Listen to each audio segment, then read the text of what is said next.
Welcome to Ranting and Raving. We're going to take a look here at how I've graded out all the Saints by position group after the draft and free agency. So if you missed our first video, feel free to take a look at the link above and you can see how everything went before the draft. And for context, for those who either don't want to watch the video or just don't remember, um, not every group was I super jazzed about. So actually, a lot of the grades are going to be better now. Not necessarily everything, but a lot of these will be better. And I'm actually fairly optimistic about the Saints roster. Now, we're obviously going to start with quarterback. And if you're not familiar with my thoughts on Jameis Winston and how good I think he could be, in 2022. I would love for you to watch this video, which I did recently, and I really just took a look at Jameis's career averages, compared them to Drew's. Not to say that he's going to be Drew, more for just context of same, different quarterback and the same offense. Also just kind of showing how absurd Drew's numbers are prior to really the 2017, where he really became more of a pure game manager quarterback. Game manager is a negative term. It's really stupid. It's literally the job of a quarterback. But you should be able to make plays, and as time went on, like, he just couldn't do that nearly as much. But in his prime years, his numbers were bonkers. But the interesting thing was Jameis's numbers. If he, for the most part, just increased his production by about 7%, which, as we're about to go through with an improved roster, is not a huge leap. Across the board, he could have a really fantastic season. Um, and so obviously that does mean that we start with the um, the the first grade here, which is Jameis, and Jameis's grade is a B plus. So I think that's up. That's for Jameis and Andy Dalton, but I did give Jameis a B plus. Keep in mind this is relative to the rest of the league, so that means I actually think he's going to have a really good season. I'm choosing to be optimistic. That is a choice because there is absolutely the possibility that Jameis could go right back into old Jameis and shit the bed. But I think with this roster, with this coaching staff, and just all the work that he's putting in, he's not just saying the right things, he seems to be doing the right things. I legitimately do actually believe that Jameis Winston, I don't know if he's going to be Hall of Fame, Peyton Manning-esque, like, some goofballs on Twitter think he's going to be. One goofball in particular, but probably a family member of Jameis, but neither here nor there. But I think he could be pretty darn good. And the reality is Eli Manning won 2 Super Bowls. Joe Flacco won a Super Bowl. Pretty darn good with a really good roster is more than enough to win a Super Bowl. Frankly, that's what Matt Stafford was last year. He wasn't incredible. Cooper Kupp was incredible. Stafford was pretty darn good. So B plus is strong level of confidence, and that is boosted a little bit by Andy Dalton is a high quality level backup. So going into the next player on the list here, position group is running back, but really in this case it is player, and that is a B minus for the running backs. And the reason it's a B minus is Alvin Kamara is the only guy that you can rely on. Alvin Kamara is an A player. He's a top 4, top 5 guy in the league at his position. It's the other guys that are dragging him down. Mark is washed. Dwayne Washington is a special teams only player. And Abram Smith, who, as you will see throughout the list, certain guys are marked out in red. Those are players that I will be watching, and we as Saints fans will be watching very closely for reports from them as training camp comes, and then the preseason, and then, of course, the beginning of the season, because these are guys who have the potential to contribute, have the potential to be good or interesting players, and if they hit, could have a meaningful impact on the outcome of the season and just the roster in general. If Abram Smith is what I think he is, which is he's a quality zone running back. He's a one cut and go guy, not entirely unlike Latavius Murray, even though they have very different body types, but similar somewhat stylistically. Good, not great, which is why obviously he went undrafted. That and kind of his path. But I think he has the potential to be that number 2 guy that Alvin really needs to reach his peak. Alvin's absolute peak Alvin when there's another running back, not only to take some of the pressure off from him, but a guy for him to play off of as well, in 12 and things like that. So the group is a B minus, but that has nothing to do with Alvin. Alvin is carrying the entirety of that grade, but there's just no one else that I expect to contribute at all, at least at this point in time, reasonably. And we're kind of relying on a UDFA to hit for the group to be better, so it's a B minus. Moving on to tight end. Um, this was an F, and I kind of still want to have it as an F, but I'm making it a D plus. So F plus to D plus, it jumped a letter grade, and the only reason it jumped a letter grade is two things. Adam Trotman, in his first 2 years, has shown some flashes of being an okay player. He hasn't really shown much for being a good player, which you expect to get in the first 3 rounds, which would make him a bust. But an okay player. Nick Van Et's an okay veteran. Taysom Hill's hurt. Like, if Taysom was healthy and not coming off of Liz Frank, it would probably be a C minus just because of his net impact as a football player. Juwan Johnson is still interesting, but frankly, he's been more successful in TikTok than he has been in the NFL to this point. But there is a guy here outlined in red, Lucas Krull. Of all of the UDFAs, and there's a few UDFAs and late round draft picks and a couple of reclamation projects that are on this list. If you were to ask me who's the one guy I think has the best chance of becoming an impact player for the Saints, I actually think it's Lucas Krull. I think he went undrafted because teams didn't know what to do with him, because he transferred over from baseball and he didn't play a ton of football, and so he's a little bit raw, but also there just wasn't enough tape on him, and this wouldn't be the first time that the NFL has done that. And that's my current theory on him. Guys that are his size, that can move the way he can move, that can flow through space the way he flows. He really has that big bodied tight end frame, but the ability to smoothly transition, to catch with his hands. He's a really interesting player. Am I saying he's going to be the next Gronkowski? No. But I think he could actually end up being like a really good tight end for the Saints. Now, we'll see. But he is extremely intriguing. Not just the body type, not just the awesome name, but when you actually watch him, and he, reports that he was flashing a little bit at minicamp, which it's minicamp, like, lots of guys flash there.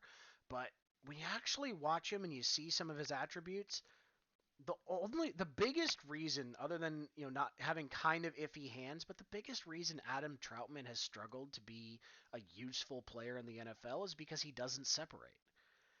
And a lot of why he doesn't separate is he's good after the catch. He's actually good with the ball in his hands. He's shown an ability to do that, but he's not great at creating separation and kind of sticking his leg in the ground and being able to to transition and get open the way tight ends need to get open. And Krull has shown some interesting attributes in that area. So I'm kind of sneaky, low key, high key, optimistic about him. So he is raising our F plus to a D plus, but it's still a D plus. Our tight end group is embarrassing.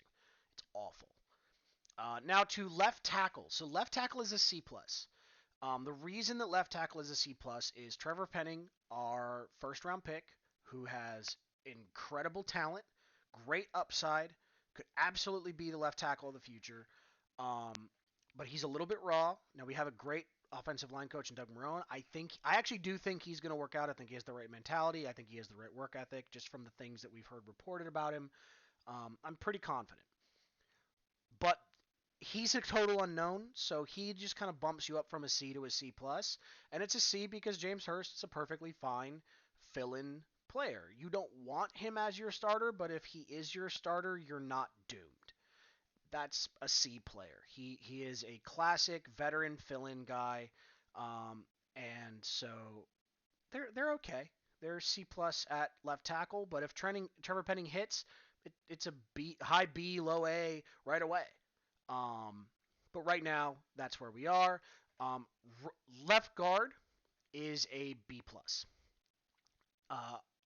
We give Andres Pete a lot of crap as Saints fans, especially on Twitter.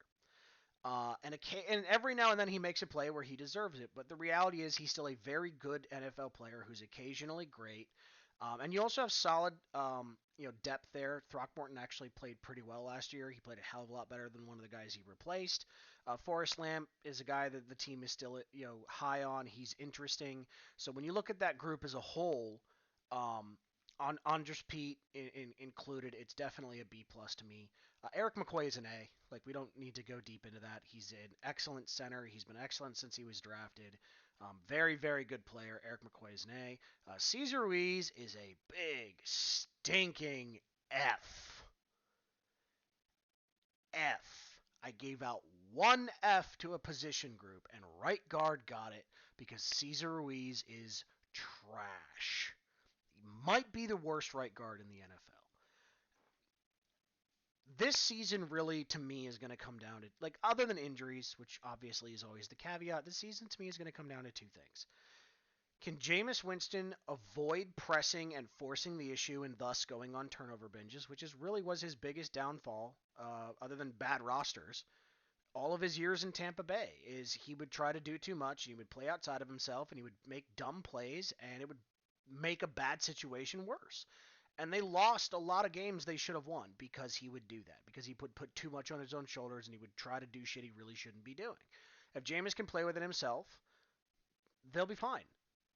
As long as the right guard isn't constantly getting him killed and killing the run game, because he can't do anything right, and his entire career, highlight and low light reel, which is really a Venn diagram circle, it belongs with the yakety sax music. But if either Calvin Throckmorton, who is my pick, or Forrest Lamp, beats him out and can just be a C-level player, just be an okay starter, don't be a disaster, is the only requirement, they're going to be fine. Or he's still a first-round pick. He still has first-round pick talent. At this point, I think he's a bust, but it wouldn't be the first time in history the light bulb finally turned on for a guy and he became a good player. If Doug Marrone can work his magic and just get the guy to average, forget him being worth a first-round pick. Just get him to average. There's a lot to be optimistic about on this offensive line because Ryan Ramczyk is an A. Michael Thomas's group, Michael Thomas and Marquez Callaway at receiver, is a solid B. The only reason that is not an A plus with your number 1 receiver and your number 4 receiver in the same slot here is because the question is Mike still Mike, and is Mike going to play? I'm fairly optimistic that he will, so it's a B. If I wasn't, it would be lower. But that is still fairly. But the biggest reason that's a B is because even if Mike can't play, if your top 3 wide receivers are Marquez Callaway, Chris Olave, and Jarvis Landrieu, you're still really solid. Callaway then just goes from your number 4 guy to your number 3 guy. Olave and Landry become your 1 and 2 in some order. Hopefully Olave 1, Landry 2. And you're still pretty okay at wide receiver. And that's why that group is a B. The Chris Olave and Rashid Shaheed group, the guy in the middle isn't getting talked about because I don't think he's going to make the roster, but we'll see, is a B+. I love the Olave pick. I love his skill set. I love his fit. I love the way he complements this team. I love the way he helps slot the rest of the receivers the way they need to be slotted. So Chris Olave is really doing a lot of the heavy lifting here, but Rashid Shaheed is interesting. And he could, I'm not saying he will, but he could put some pressure on Deonte Hardy. And obviously Jarvis Landrieu was a fantastic signing for the Saints, made a huge, huge difference just as far as he's Michael Thomas insurance. He can complement Thomas. He can be another one of those guys who can catch off-target throws or throws outside of his, his frame. He's a guy who can make plays in the backfield. He's a very versatile player. He's not what he once was, but he's still a good player, and he did have an injury last year, so he may be better than the numbers say. We'll find out. And then Deonte Hardy was still a good player last year. The question with him is health. If he can be healthy, then he's an impact player, especially with a strong-arm quarterback like Jameis, especially with guys like Mike and Jarvis who can move the chains, which allows you to attack down the field more. So wide receiver is B, B plus, B plus, and again, the only reason Mike isn't an A plus, and this isn't almost unanimously, in my opinion, the best wide receiver trio in the league, is because we don't know if Mike will ever be 2019 Mike again. But I'd be happy with 2016 Mike. Going from there, we're going to talk about punter, kicker, and long snapper. Long snapper is an incomplete. Doesn't have a grade because I don't watch it, but he's good enough that we're not hearing his damn name, which is really all you're asking for from your long snapper. Kicker and punter, I both have as A minuses. They are above average players, not quite elite, but very, very close to it. Blake Gillikin is very young. Will Lutz is pretty young. As long as Will Lutz is healthy and producing, the Saints are going to be very good there, and they probably win 2 more games last year if they just have an NFL level kicker. So now let's talk about the defense. We are working our way through the list here. Um, this is one of the biggest, just right here at left end, we're talking about really maybe the biggest what if group on the roster. This could be an A plus group. If Marcus Davenport and Peyton Turner both play to their potentials, or either of them plays to their potential, or some combination therein, and 17 games are gotten from the 2 of them with what they are capable of on the football field, or in Peyton Turner's case, theoretically capable of on the football field, this is an A-plus group. It's fantastic. Carl Granderson is Lagnap. I probably fucked that up, but y'all know what I meant. He showed some flashes a couple of years ago. I actually don't think he's going to make the roster, but he's okay. But Peyton Turner is one of my guys here in red because we didn't really get to see much out of him last year. He's rehabbing now. He should be ready by training camp. If he lives up to his grading as a first round pick, he can be an impact player for you. And the defensive line is maybe the strongest unit on the team. There's a real possibility of that being a thing. If him and Marcus both can't stay healthy and or he can't produce, less so. But even with that, I think it's a B minus, and again, it's only a B minus because of the caveats.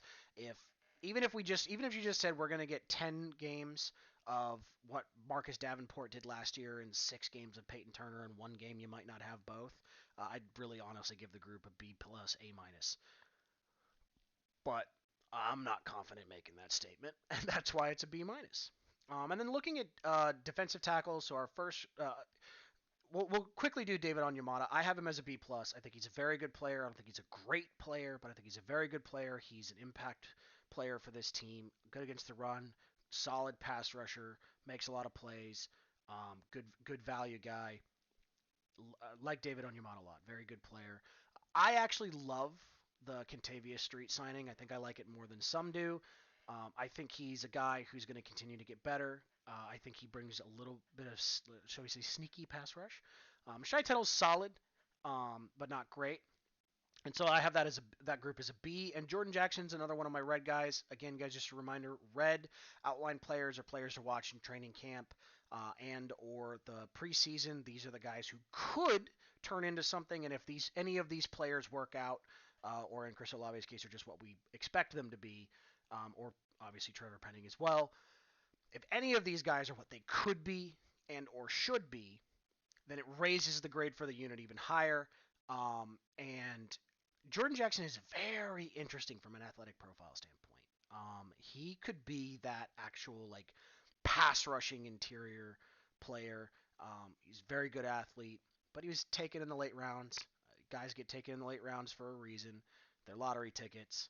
We're not saying he's going to be this player, but he is very interesting. So again, that group does get a B. Now looking at right end, so this group actually gets an A minus. The only reason it's a minus because Tano was a really good player for the Saints. His versatility is super impactful. Is because I'm not 100% sure that the Cam we saw at the end of last season is the Cam we're going to have through this season.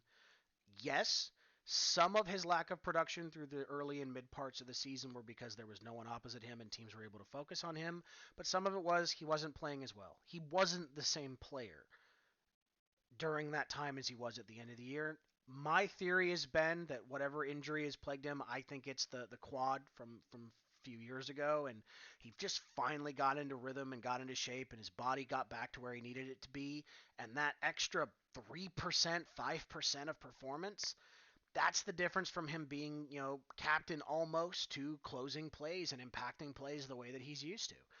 And if he's that Cam Jordan, then at worst this group is an A minus, but it could easily be an A plus.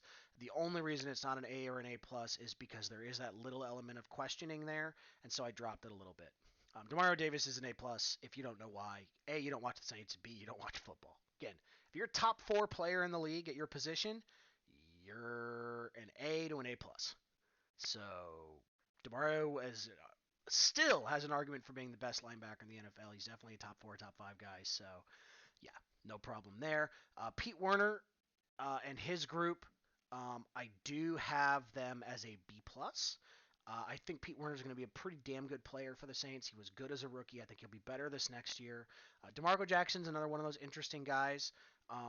Again, later round pick, lottery ticket, but has some athletic attributes that are very intriguing. Um, he seems to be a fine ball, see ball, hit guy with ball, missile type player. Don't know a ton about him. Not going to pretend to, but he is interesting.